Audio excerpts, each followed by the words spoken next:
হযরত মুহাম্মদ মুস্তাফা সাল্লাল্লাহু আলাইহি ওয়াসাল্লাম পর্যন্ত দাওয়াতি কার্যক্রম চলছে। ইবনে তাইমিয়া রাহিমাহুল্লাহ দাওয়াতি কাজ করেছে, ইমাম ইবনে আবি দুনিয়া দাওয়াতি কাজ করেছে, ইমাম ইবনে কাইয়িম রাহিমাহুল্লাহ দাওয়াতি কাজ করেছে, ইমাম আবু হানিফা, ইমাম শাফিঈ, ইমাম মালিক, ইমাম আহমদ ইবনে হাম্বল দাওয়াতি কাজ করেছে, ইমাম বুখারী, ইমাম তিরমিজি দাওয়াতি কাজ করেছে, আবু দাউদ দাওয়াতি কাজ করেছে।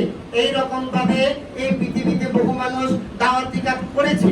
বাংলাদেশের মাটিতে দাওয়াতি কাজ করে যাচ্ছে মুফতি হারুন ইজহার রাহিমাহুল্লাহ হাফিজাহুল্লাহ দাওয়াতি কাজ করে যাচ্ছে, ডাক্তার শামসুল আইনি দাওয়াতি কাজ করে যাচ্ছে, আরিফ আজাদ দাওয়াতি কাজ করে যাচ্ছে।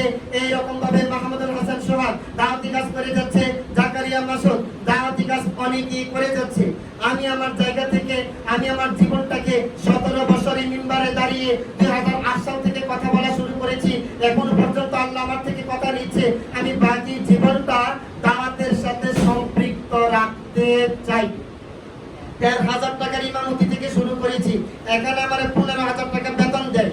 এই 15,000 টাকার মাধ্যমে আমার 5টা মানুষ আমার অর্থায়নে চলে, আমি সহ 15,000 টাকার মাধ্যমে সারাটা মাস রাত দিন গিয়া দ্রব্যমূল্যের ব্যাপারে মাথায় নিয়ে চিন্তা করুন কিভাবে চলে। আমি আমার জীবনে সেই 2010 সাল থেকে এ পর্যন্ত আমি একটা ল্যাপটপ আমি কিনতে পারি নাই। যখনই 10,000, 20,000, 30,000 টাকা হাতে হয় একটা চাহিদা সামনে এসে দাঁড়ায়। আমার জীবনে সেটা পারি নাই। একটা ল্যাপটপ বলে শুধু কি মনে করেন, এই যে আমি লিখে আমি নিয়ে আসি, আপনারা তো সাক্ষী, 10 বছরের সাক্ষী, তাই না? আমি লিখে নিয়ে আসি। একটা ল্যাপটপ থাকলে মনে করেন দাজ্জালে ক্লিক করলাম, সকল তথ্য চলে আসলো। ইসালা সালামে ক্লিক করলাম, সকল তথ্য চলে আসলো। তাওহীদে ক্লিক করলাম, কুফরে ক্লিক করলাম, এই রকম ভাবে ক্লিক করলাম, চলে আসলো।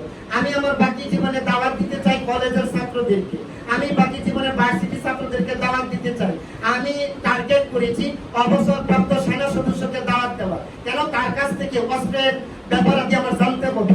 কারণ আমি একটা অস্ত্র কিনতেও পারবো না, বানাইতেও পারবো না, জ্ঞান আমি নিতেও পারবো না। কিন্তু একজন অবসরপ্রাপ্ত সেনা সদস্য হাতে না ধরাই দিতে পারলেও মৌখিক বা বাহ্যিক জ্ঞানটা দিতে পারবে। আর বাস্তবিক জ্ঞানটা দিতে হলে যন্ত্র লাগবে। কথা কি ঠিক নয়? অবসরপ্রাপ্ত বিডিআর সদস্য, অবসরপ্রাপ্ত পুলিশ সদস্য, অবসরপ্রাপ্ত সেনা সদস্যকে আমি দাওয়াত দিতে চাই। আমি ভার্সিটি স্টুডেন্টকে দাওয়াত দিতে চাই। আমি হিন্দুকে টার্গেট করতে চাই, বৌদ্ধকে টার্গেট করতে চাই, খ্রিস্টানকে টার্গেট করতে চাই।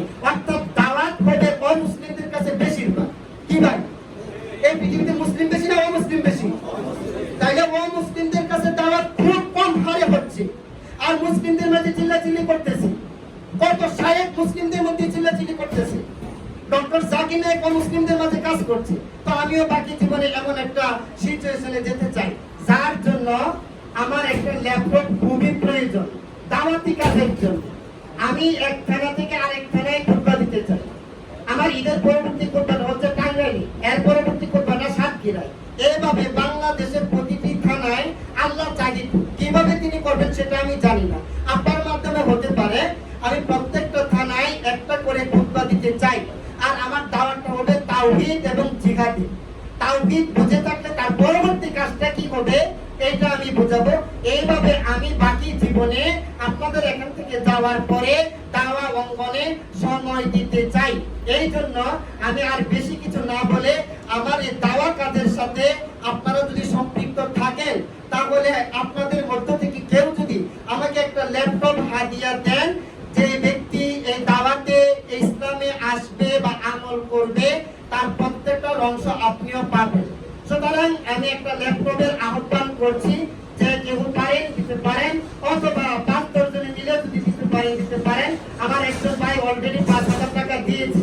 আমি নাম বলবো না, এই জুমতি আছে, এখানে কথা আছে, আমি নাম বলবো না। কাজী বাকি সময়টা দাওয়াতের ময়দানে সারা দেশে যেন আমি ব্যক্তিত্ব থাকতে পারি। আর যেখানে আমি জুমার খুতবা দিতে যাব, এই খুতবাটা আমার জীবনের শেষ খুতবা হবে। কারণ মিম্বার থেকে নামার পরে যাবজ্জীবন কারাদণ্ডের জন্য তৈরি থাকা লাগবে। কারণ আমার দাওয়াত হবে তাওহীদ এবং জিহাদে। আল্লাহ আমাদেরকে কবুল করুক বলি আমিন। আমি যাতে একটা ল্যাপটপের মাধ্যমে ভালো করে দাওয়াতটা দিতে পারি, এই ব্যাপারে আপনারা অংশগ্রহণ করবেন বলে আমি আল্লাহর কাছে এবং আপনাদের কাছে শতভাগ আশাবাদী। আল্লাহ আমাদেরকে কবুল করুন বলে আমিন। এই মসজিদে যারা দায়িত্বে ছিল সাবেক, রানিং, ভবিষ্যতে আসবে, প্রত্যেককে ইসলামের সাথে অঙ্গাঙ্গি ভাবে জড়িত থাকার তৌফিক দান করুন, বলি আমিন।